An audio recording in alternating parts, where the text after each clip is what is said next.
All right, so maybe you just got home after fighting the evening rush hour traffic. Maybe you work from home because you don't want to be stuck for who knows how long out there on the road. However you maneuver the roads in Austin, it is no secret we like to complain about the backups. Traffic is one of the big topics in Boomtown 2040, and we hear about it a lot.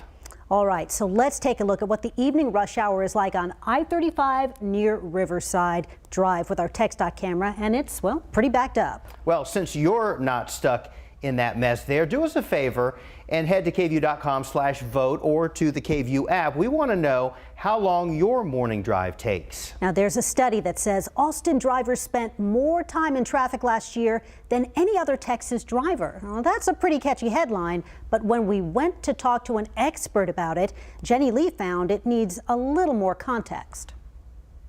I feel like you just know that you're not going to get anywhere fast between like 3:30 and 7.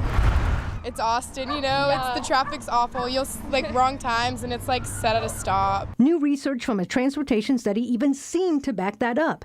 INREX released data that states Austinites spent 104 hours in congestion in 2018, beating out Houston.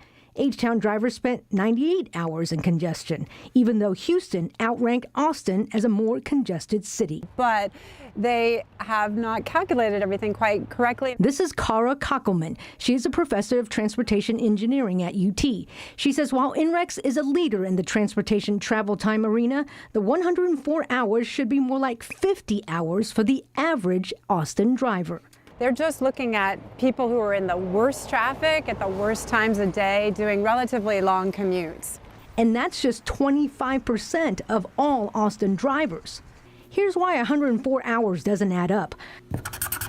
Kockelman says Austin's average commute time is 22 minutes, and there are only 200 workdays a year. It would be hard to get to 104, especially for the average person. Kockelman says the data may also be skewed because researchers are including I-35, and many of those drivers aren't even Austinites. IH-35 creates a lot of delay time that's added into the Austin and assumed to be divided across Austin drivers, even though they may be coming from Mexico, San Antonio, Dallas. She did agree with the research in this one regard.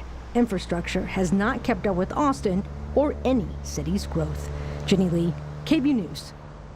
And you still have time to vote in our poll. If you haven't already, we'll have the final results in about 15 minutes. We did reach out to INREX for a comment. The company said it didn't have time for an interview until tomorrow.